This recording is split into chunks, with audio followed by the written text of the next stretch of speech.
Buenos días. Me gustaría empezar este tiempo abriendo nuestras Biblias, porque no hay mejor manera de empezar el tiempo de la palabra que con la palabra. Y me gustaría que me acompañarais en Romanos 12, del 1 al 3. Y antes de leerlo quiero explicar algo. El otro día estábamos cenando en casa con unos amigos y en medio de la cena alguien preguntó: ¿cuál es vuestro versículo preferido? Y hicimos como una ronda en la mesa, cada uno iba diciendo su texto preferido y por qué. Y cuando me llegó el momento a mí, mi respuesta fue: pues me costaría muchísimo elegir uno, porque hay tantos textos de la palabra con los que el Señor nos habla, pero sin embargo hay un texto este año, en el año 2025, que el Señor me ha ido repitiendo vez tras vez. Cuando empezó el año me propuse ir apuntando en notas en el móvil lo que el Señor me va diciendo cada día, y llegó un momento durante el año que no sé por qué razón dejé de hacerlo. Y un día hablando con Melanie le dije: dejé de hacer esto y quiero volver a leer lo que escribí durante los meses que lo estuve haciendo. Y cuando volví a ese momento de qué era lo que el Señor me había estado hablando, el Señor constantemente me repetía, pero muchas veces, este texto, Romanos 12, del 1 al 3. Y hablando con estos amigos en la cena les dije: pues mira, no sabría decir cuál es mi texto favorito, pero este año el texto con el que el Señor quiere hablarme y con el que está trabajando en mi vida es Romanos 12, del 1 al 3. Y sentí de parte del Señor que era el texto con el que tenía que traer la palabra hoy. Así que vamos a ello, vamos a leer el texto, que dice lo siguiente: así que, hermanos, os ruego por las misericordias de Dios que presentéis vuestros cuerpos en sacrificio vivo, santo, agradable a Dios, que es vuestro culto racional. No os conforméis a este siglo, sino transformaos por la renovación de vuestro entendimiento, para que comprobéis cuál sea la buena voluntad de Dios, agradable y perfecta. Digo, pues, por la gracia que me es dada, a cada cual que está entre vosotros, que no tenga más alto concepto de sí que el que debe tener, sino que piense de sí con cordura, conforme a la medida de fe que Dios repartió a cada uno. Señor, te damos gracias por tu palabra, te damos gracias porque sabemos que tú nos hablas constantemente, que podemos acercarnos a ti, Señor, y estar en comunión contigo, Señor, y te pedimos que en esta mañana tú estés hablándonos, Señor, que tu palabra esté tocando nuestros corazones, Señor, y que salgamos de aquí transformados, Padre. Te lo pedimos en el nombre de Jesús. Amén. No sé si... Vuelve un momento para atrás, porfa, Sofi. La predicación de hoy se llama metamorfosis. No sé si os suena esta palabra. Es una palabra que viene del griego metamorfos. Y la naturaleza tiene que ver con el proceso de cambio del gusano de seda a la mariposa. Hay un proceso ahí en el que el gusano se mete en el capullo y sufre una transformación completa, y cuando de repente se abre ese capullo hay algo totalmente diferente. Lo que era un gusano ahora es una mariposa. Y es curioso porque Pablo en este texto utiliza esa palabra, metamorfos, utiliza la palabra metamorfosis. Y este texto tiene que ver con transformación, iremos viéndolo poco a poco, pero antes de pasar a ver el texto y lo que Pablo está diciendo, me gustaría que nos pusiéramos un poquito en contexto. A mí me encanta el libro de Romanos. De hecho, si alguien me pregunta cuál es tu libro de la Biblia favorito, seguramente diga que es el libro de Romanos, porque me encanta. Porque Pablo me parece un personaje intelectual, avanzado a su época, que hablaba cosas que uno piensa: ¿cómo puede ser que este hombre estuviese diciendo esto si no tenía ni idea de lo que venía después? Y Pablo además era muy ordenado, se notaba que era una persona estudiada, que conocía las escrituras, no era un cualquiera. Y entonces eso se ve en la forma en la que ordena sus pensamientos. Vemos que en Romanos, del 1 al 11, Pablo presenta la teología de la gracia y de la salvación. Y sin embargo, en esos 3 primeros versículos del 12 empieza una segunda parte, que es la aplicación práctica. Primero os digo la teoría y luego ya pasamos a la práctica. Estamos en el contexto, muy bien. Estáis ahí súper atentas. Entonces vemos que estos 3 primeros versículos son de alguna manera la antesala de la práctica de la teología. De alguna manera Pablo está diciendo: esto es lo que sabemos y en consecuencia esto es lo que hay que hacer. Es decir, tenemos la teología, tenemos la doctrina. Aquí, cuando llegamos a la iglesia, se nos insta a hacer esas doctrinas fundamentales, sabemos la doctrina, y luego pasamos a la práctica, escuela de servicio.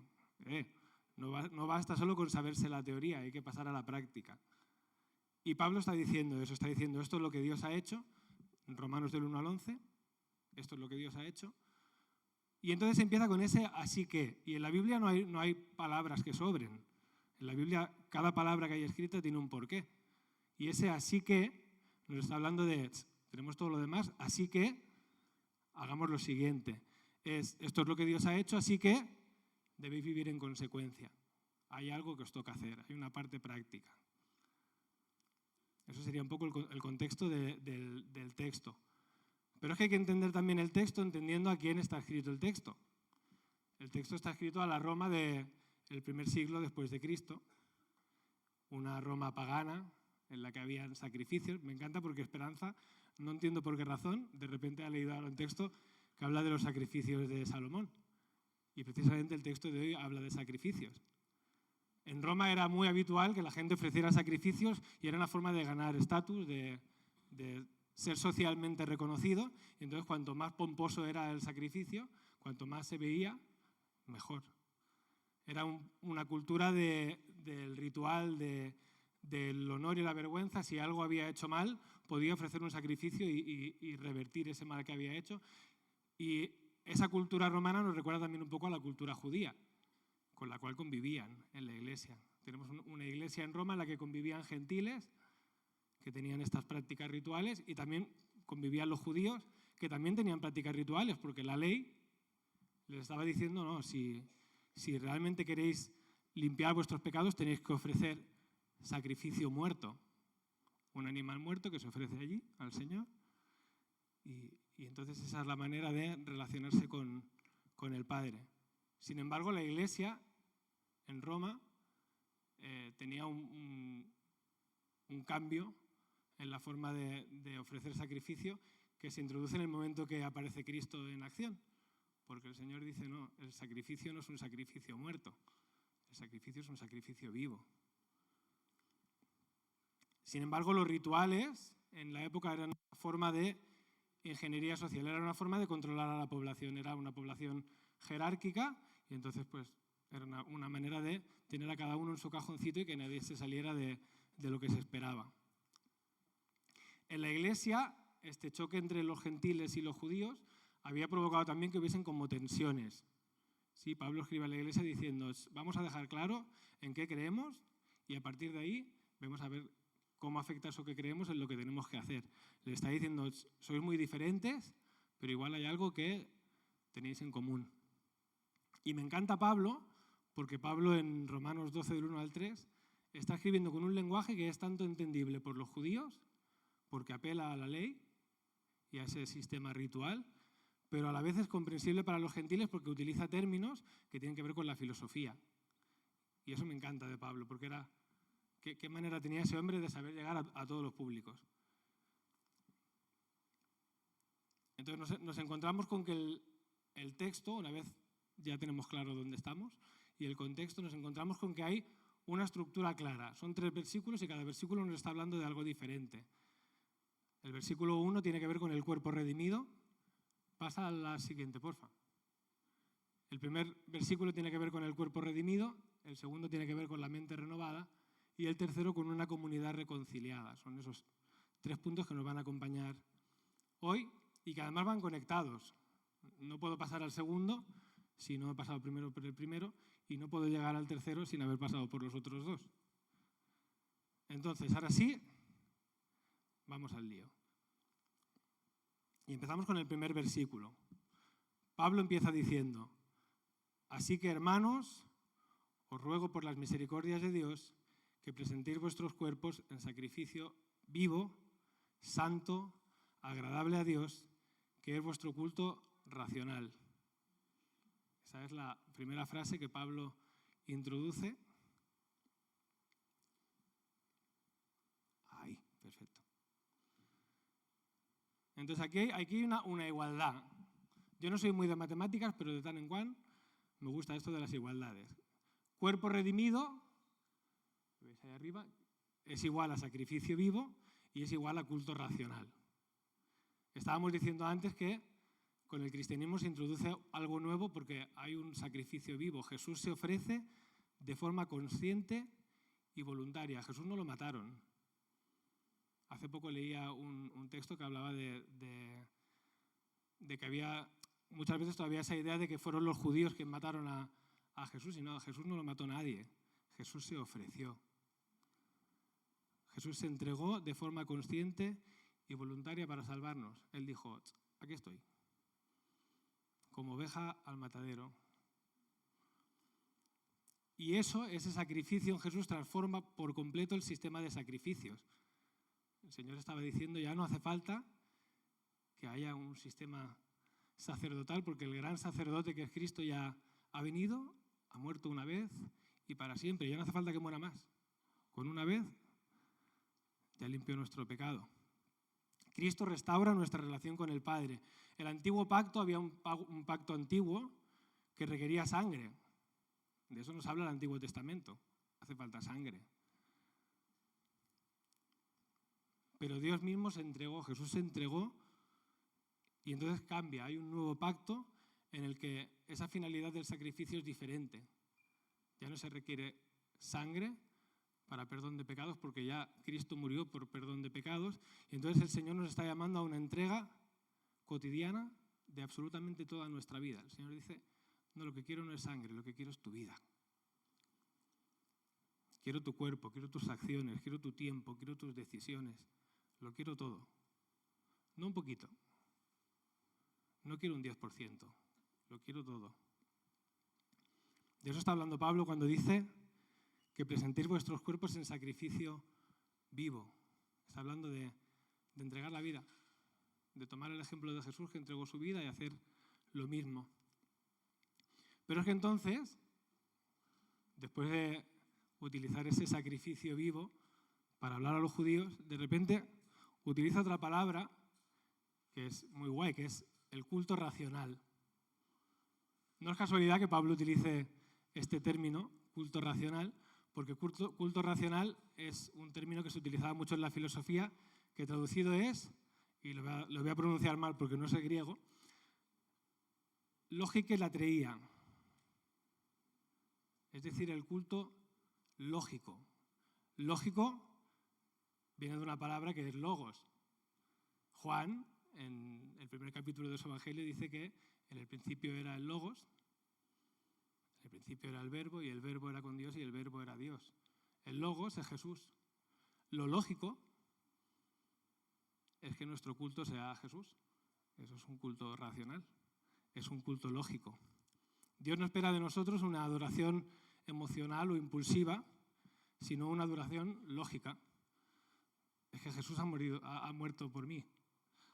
Jesús ha muerto por mí. Jesús murió por mis pecados.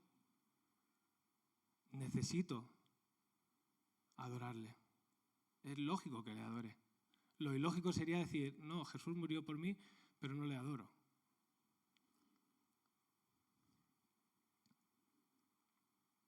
Y por supuesto, esta adoración racional implica un servicio consciente, deliberado, no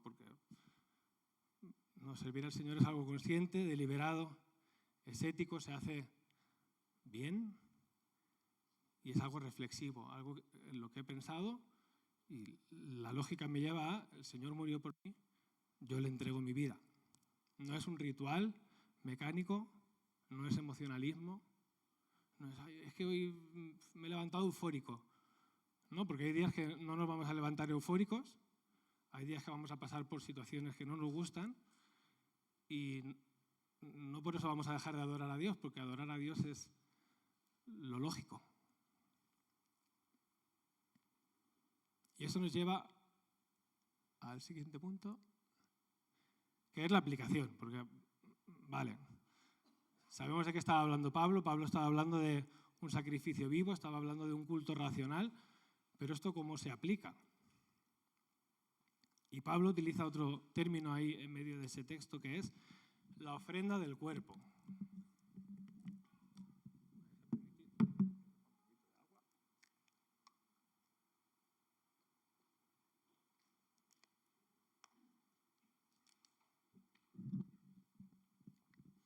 La ofrenda del cuerpo. Dice ofrecer, presentar vuestros cuerpos. ¿Qué quiere decir presentar el cuerpo, ofrendar el cuerpo?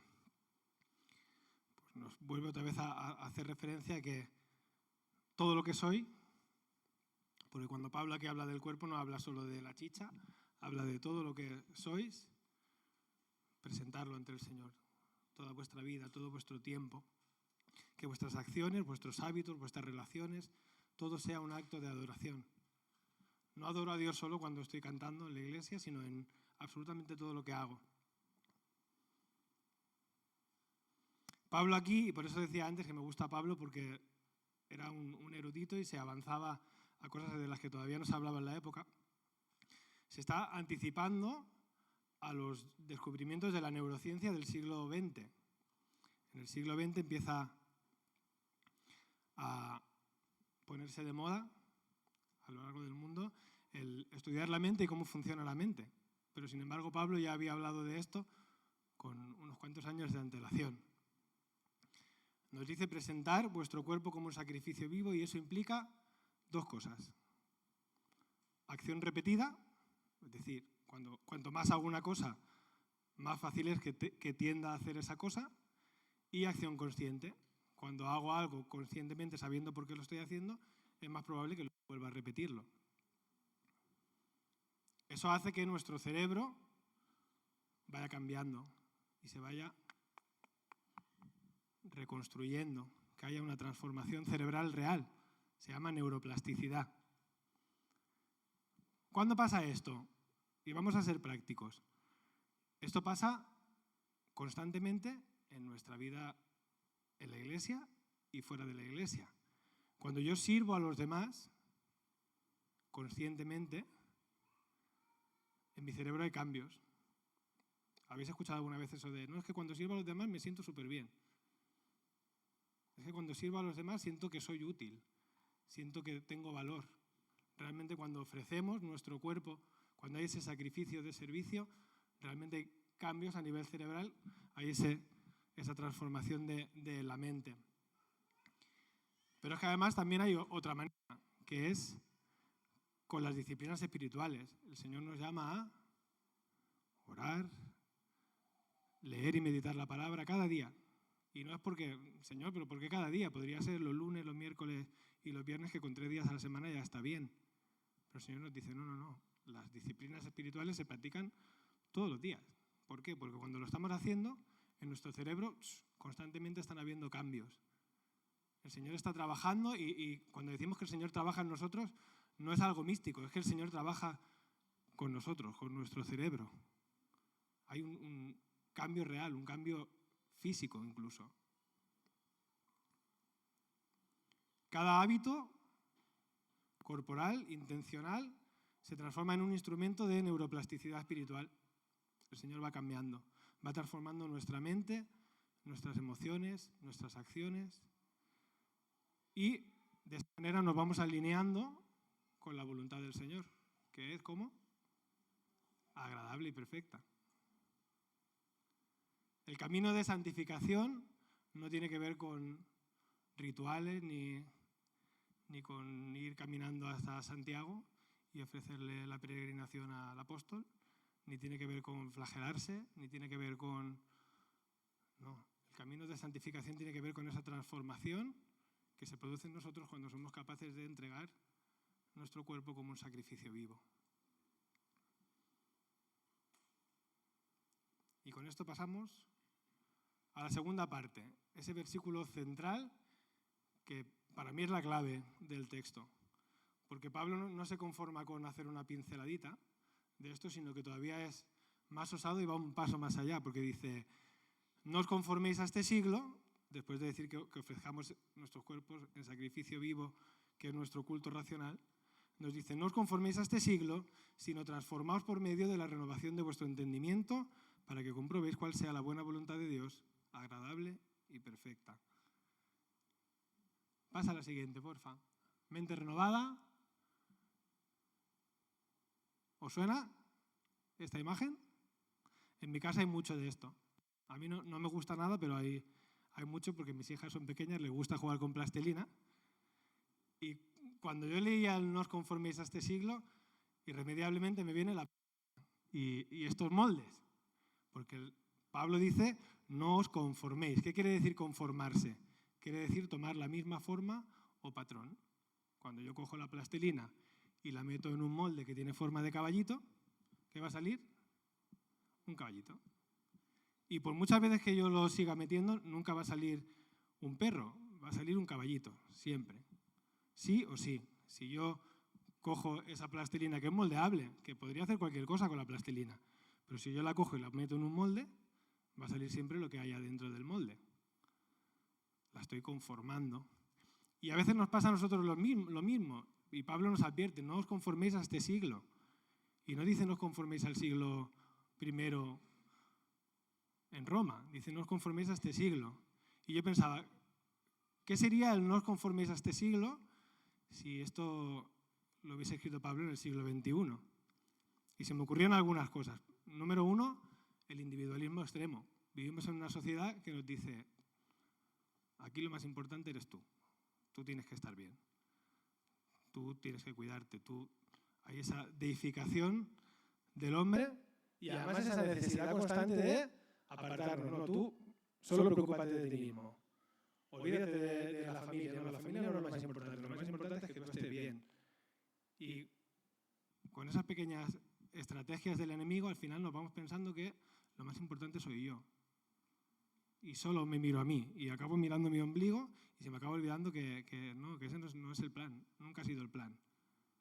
Encontramos al principio de la Biblia aún, no es bueno que el hombre esté solo. Entonces, el individualismo no es bueno, porque me miro el ombligo.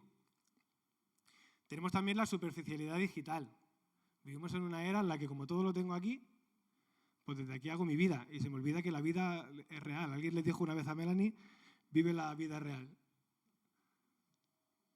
No, en el contexto no era apropiado, pero la frase es buena, vive la vida real. A veces se nos olvida que hay vida más allá del móvil, de las redes sociales y entramos en ese bucle de que la vida parezca aquello que vivimos de cara a la gente y no, la vida es muchas más cosas.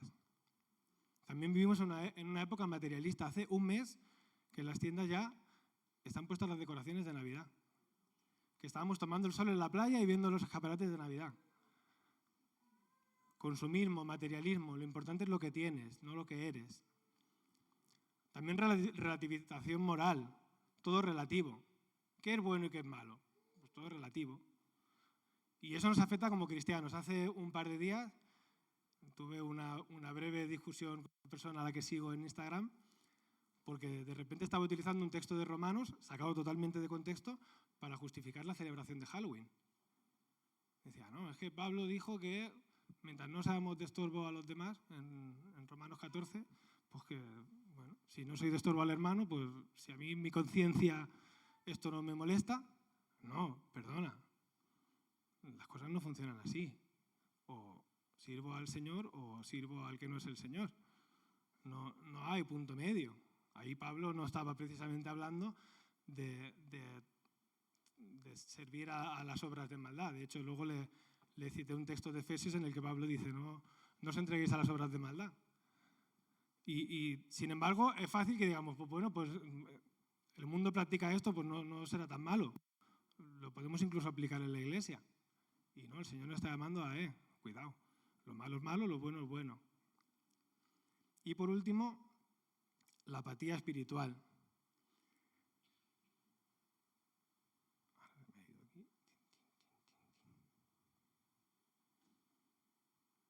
Y aquí me paro, porque este último punto quizás es el que más nos afecta como iglesia. Personalmente creo que el mayor logro de Satanás en pleno siglo XXI es que ha conseguido hacernos creer que todo es urgente, que hay que vivir de forma acelerada, rápido. Todos para ayer. Y en medio de tanta prisa, a veces se nos olvida que lo más importante es parar, nutrirnos, ir a la palabra. Y no sé a vosotros, pero a mí me pasa. Hay veces que llega al final del día y pienso, he querido hacer tantas cosas que se me ha olvidado acercarme al Señor. Y pienso, algo está fallando. Y eso es apatía espiritual. A Satanás le interesa que estemos tan entretenidos, y a veces es entretenido con cosas de la iglesia. Estamos tan entretenidos en lo que hay que hacer que se nos olvida que lo más importante no es lo que hay que hacer, que es parar y decir, Señor, ¿qué es lo que quieres?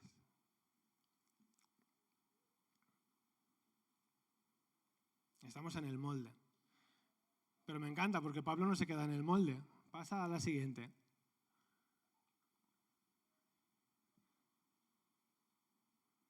Entonces Pablo coge y dice, si no, transformaos. No os conforméis a este siglo, sino transformaos, metamorfos. Utiliza ese metamorfosis, un cambio de forma radical. Y no se me ocurría un mejor ejemplo que un alfarero. La materia prima es parecida. Antes teníamos la plastilina, que es moldeable. Aquí tenemos el barro, que es moldeable también.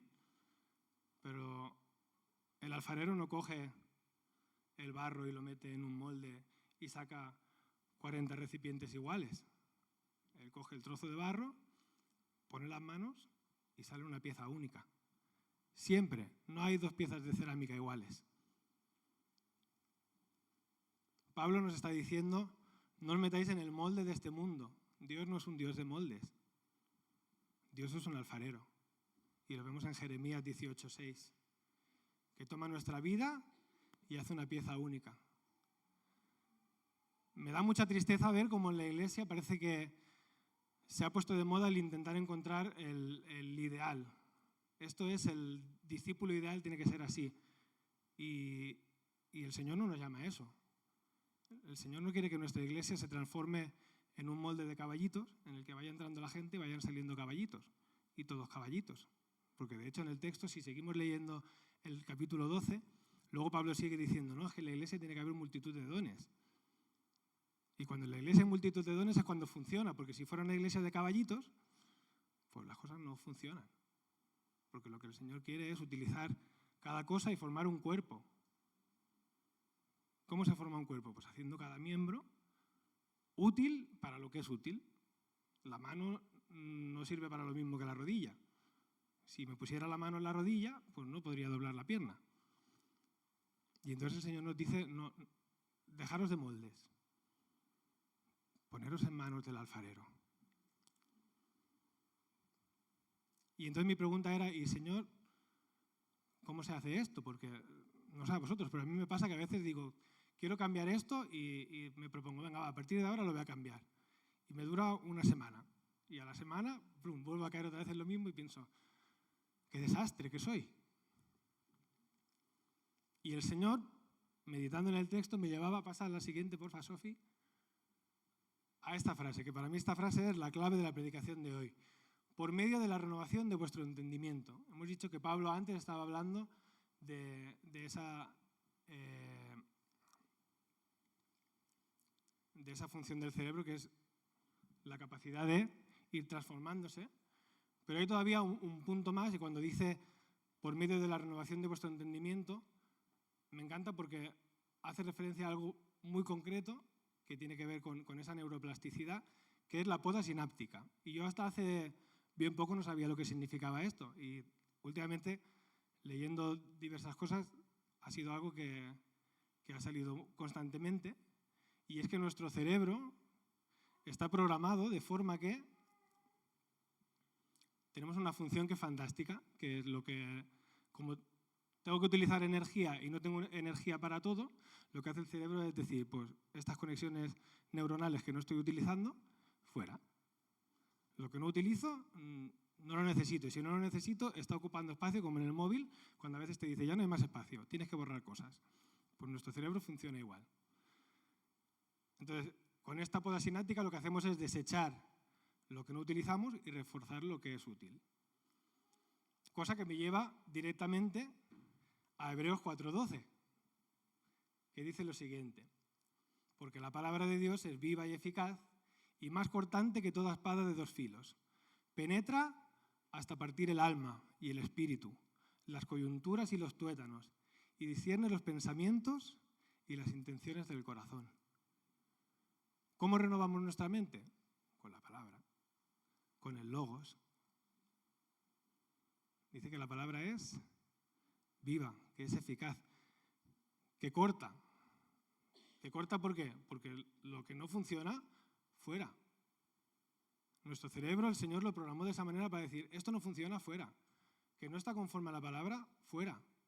Cuando yo constantemente, día a día, estoy entregando mi cuerpo en ese sacrificio vivo, en ese culto racional, y me estoy acercando a la palabra a diario, el Señor va cogiendo todas esas cosas que sobran y va haciendo corto por aquí, corto por allí, y engancho por aquí y engancho por allí.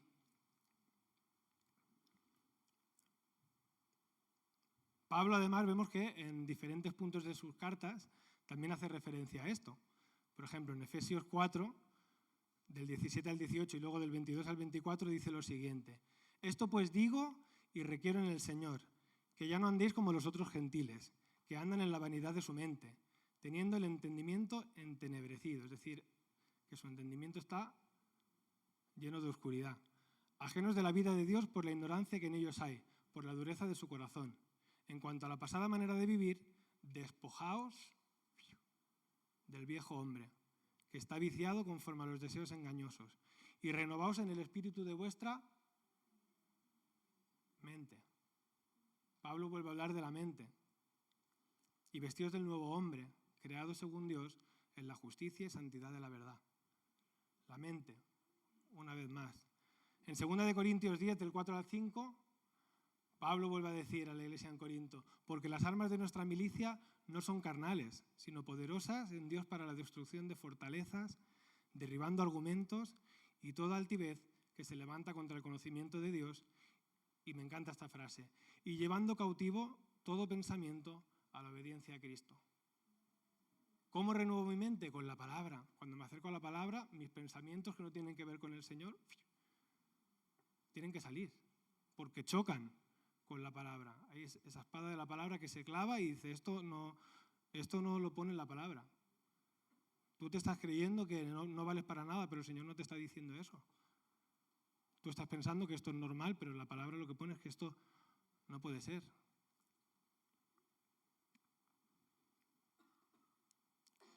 Con lo cual vemos que una mente renovada tiene que ver con 3 pasos. Escuchar la palabra, tenemos que estar expuestos a la palabra. No puede ser que la única palabra a la que esté expuesto sea el domingo a la hora del culto. De la misma manera que a nadie se le ocurriría decir, no, yo a partir de ahora solo voy a comer el domingo por la mañana. Ir a la iglesia y lo que hay en el kiosco, eso es lo que como. No se nos ocurriría hacer eso, ¿verdad que no? Pero no solo escuchar la palabra, porque si solo escucho la palabra, pues llegará un momento en que seguramente se me olvide. A lo largo de toda la Escritura se nos insta a meditar la palabra, reflexionar en la palabra y comprenderla. Una comprensión de verdad. Y entonces cuando yo escucho, cuando estoy expuesto y cuando yo reflexiono en la palabra, es cuando puedo aplicarla. Porque si escucho y medito, pero no practico, pues me sé la teoría, pero no la práctica. Entonces el Señor nos llama a aplicar la palabra, a ser no solo oidores, sino hacedores de la palabra. Y me gusta imaginarme esta idea como un puzzle. Con mis hijas hago puzzles y hay veces que han desaparecido piezas. Y uno podría decir, pues bueno, pues me faltan piezas, cojo piezas de otro puzzle y las intento allí cuadrar para que quede el rectángulo del puzzle bien. Pero esa no es la imagen.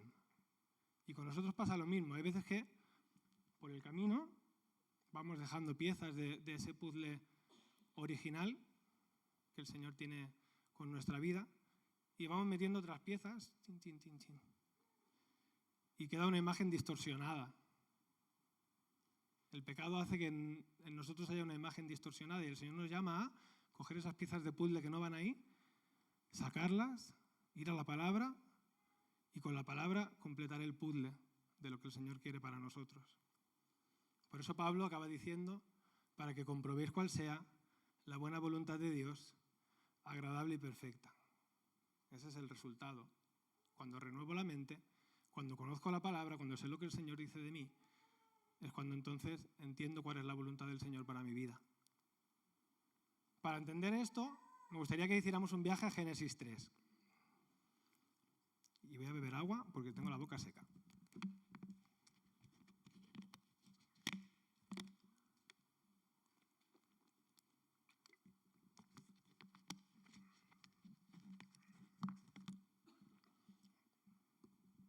En Génesis 3 nos encontramos a Adán y Eva. Hace poco se predicó en la iglesia sobre esto. María estuvo hablando de esto. Y Adán y Eva, su mente era el puzzle sin distorsionar. No había piezas que no tocaban. El Señor los creó perfectos. Cuando acabó de crear al hombre y la mujer, dijo, esto es bueno. Con lo cual, podemos entender que pues, no había maldad en ellos. Era un puzzle perfecto. Sin embargo, aparece la serpiente, Satanás, de forma muy astuta, y le dice a la mujer, no moriréis. Si coméis del árbol, no moriréis. Sino que sabe Dios que el día que comáis de él, serán abiertos vuestros ojos y seréis como Dios, sabiendo el bien y el mal.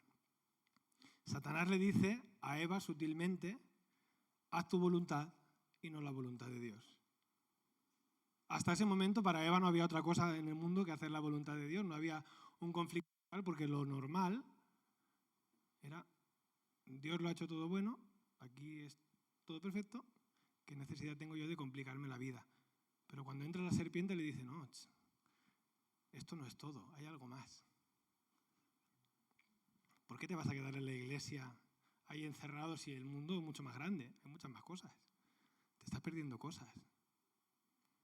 No.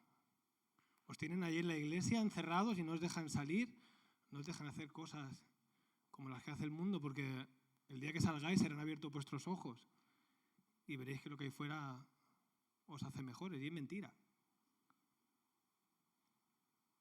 El plan perfecto era someterse a la voluntad de Dios, decir, no, que no se haga mi voluntad sino la tuya. ¿Os suena la frase? Jesús diciendo, si puede ser que pase de mí esta copa, pero no se haga mi voluntad sino la tuya. Estaba gritando, no, se acabó. Ya no se hace más la voluntad del hombre, se hace la voluntad de Dios. Una mente renovada dice, Señor, que no se haga más mi voluntad, que se haga la tuya.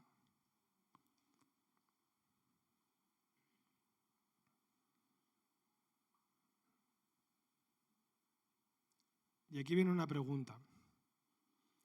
¿Quieres saber qué quiere Dios para tu vida? Esa es mi pregunta de este año. Yo empecé el año diciéndole al Señor, Señor, ¿qué quieres con mi vida? Porque de repente hubieron muchas cosas que el Señor trastocó y yo tenía un plan para mi vida y el Señor dijo, no, por ahí no es. Y lo desmontó todo, todo fuera. Entonces le dije, y Señor, ¿qué quieres que haga con mi vida ahora? ¿Cuál es tu plan? Y entiendo que el Señor me responde, ¿quieres saber qué quiero para tu vida? Abre tu Biblia. ¿Quieres saber qué quiero para tu vida? Empápate de la palabra. Medítala y ponla en práctica. Y no hay más. Y es difícil, porque todavía somos cabezones y le decimos al Señor, no, que no se haga tu voluntad, que se haga la mía. Es que, Señor, no, esto no es lo que yo quiero. Es que no quiero tener que humillarme. Y el Señor te dice, no, abre tu Biblia, empápate de la palabra, medítale, ponla en práctica. Porque esa es la única... A Satanás, ya no soy tu esclavo. Mi voluntad ahora está sometida exclusivamente a Dios. Y volver a ese puzzle original. Me encanta porque Pablo no se queda aquí. Les dice, iglesia en Roma, judíos, gentiles, dejaros de historias. La palabra es la clave. Vuestras creencias no son la clave es la palabra, lo que yo he hecho, el logos, Cristo es la clave. Y entonces pasamos al último punto. Anem cap al davant. Que es una comunidad reconciliada. Hemos dicho que en la iglesia en Roma había tensión y en nuestra iglesia a veces también hay tensión. En la iglesia del siglo XXI también hay tensiones. Sin embargo, Pablo, antes de empezar a hablar de esos deberes cristianos y meterse en materia práctica, en el versículo 3 dice: digo pues, por la gracia que me es dada, a cada cual que está entre vosotros, que no tenga más alto concepto de sí que el que debe tener, sino que piense de sí con cordura, conforme a la medida de fe que Dios repartió a cada uno. La transformación no es solo personal. Dios no solo me cambia a mí, sino que cuando hay ese cambio, cuando hay esa alineación de mi mente con la palabra, también se ve afectada la comunidad. La comunidad, no solo la iglesia. Si yo soy capaz de alinearme con la palabra de Dios, se va a ver afectado mi matrimonio, mi relación con mis hijos, mis relaciones en el trabajo y obviamente también pues, la relación en la iglesia. Los judíos y los gentiles podían convivir si entendían que la buena voluntad de Dios, agradable y perfecta, no solo para unos cuantos, no solo para los escogidos, sino que es una promesa para todos aquellos que renuevan su mente con la palabra, para su iglesia. Cuando yo entiendo que Dios no quiere hacer su buena voluntad solo conmigo, sino que es algo que quiere hacer con todos, se acaba el individualismo. Porque en el momento que yo vea que el Señor está haciendo su buena voluntad en esperanza, yo me voy a alegrar. En el momento que yo vea que el Señor está haciendo su buena voluntad con Samu, yo me voy a alegrar. Cuando sé quién soy, cuando tengo un concepto de mí correcto, que es sé quién soy porque estoy en ese proceso de renovación de la mente y estoy alineándome con la palabra, cuando desecho de mi mente todo aquello que no viene de Dios, tengo la posibilidad de ver a los demás como Dios los ve y no desde la perspectiva distorsionada de una mente que está contaminada por el pecado. Cuando el pecado está en mí, pues veo los fallos de los demás, porque quiero justificar mi pecado. Pero el reto es, no, alíñate con mi palabra, porque quiero que veas a los demás como yo los veo, dice el Señor.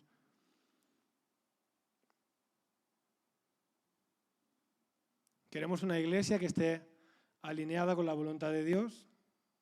Pues yo siento deciros que si lo que queréis es que los demás cambien, no es el plan. Y me lo digo a mí mismo, si el plan, José, es que los demás cambien, no es el plan. El plan del Señor es individual. José, cambia.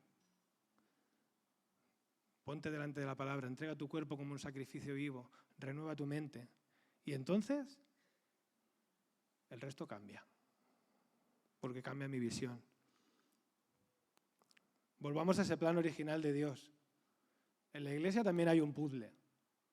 Y también a veces cogemos las piezas y distorsionamos la imagen de la iglesia y vamos metiendo cositas, vamos haciendo caballitos y cambiamos el puzzle. Y el Señor nos llama no a volver a hacer ese puzzle, pero para poder hacer ese puzzle, que Pablo no dice que es un puzzle, dice que es un cuerpo, necesitamos que cada parte de ese cuerpo esté alineada con la palabra. Y si hay una rodilla que no funciona, se resiente todo el cuerpo. Porque voy ahí. Yo a veces cuando vuelvo del CrossFit, mi mujer lo sabe, hay días que digo, es que no puedo levantar el brazo, me duele tanto aquí y parece mentira que un pequeño dolor en un músculo hace que pues ya no, la movilidad no es la misma. Y eso nos pasa. Necesitamos que todo el cuerpo, cada pieza de ese cuerpo esté perfecta.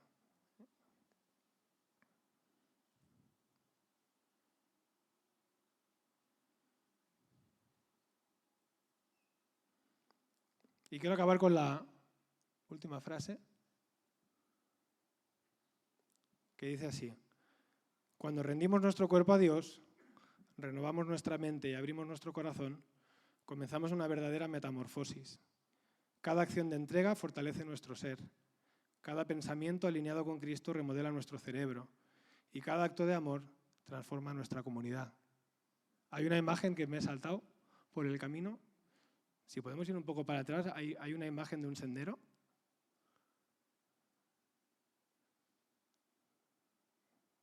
Que yo creo que es importante para acabar de entender todo el mensaje del versículo. cuando vamos por el campo, a nadie se le ocurre caminar fuera del sendero, ¿verdad que no? Siempre seguimos el camino. Y cuando yo voy siguiendo ese camino, ¿qué pasa? Que se mantiene el camino. Si de repente dejáramos de pasar por el camino constantemente, llegaría un momento en que crecerían las hierbas y ya no habría camino. Y eso mismo es lo que nos pasa a nosotros. Si constantemente recorro un mismo camino, pues ese va a ser el camino que luego recorra porque es el camino que es visible. En nuestro cerebro pasa eso. Si yo constantemente recorro el mismo camino, pues cuando tenga que reaccionar voy a recorrer ese camino. Entonces necesitamos que nuestro camino lleve al Padre, porque si mi camino no lleva ahí, mal asunto. Entonces el Señor nos llama hoy a empezar a hacer camino, a hacer ese cambio que empieza por la entrega, que pasa por la renovación de la mente y que al final acaba resultando en una comunidad reconciliada. Así que me gustaría que hiciéramos algo. Nos vamos a poner en pie y vamos a acabar este tiempo orando. Si puede pasar el grupo de alabanza.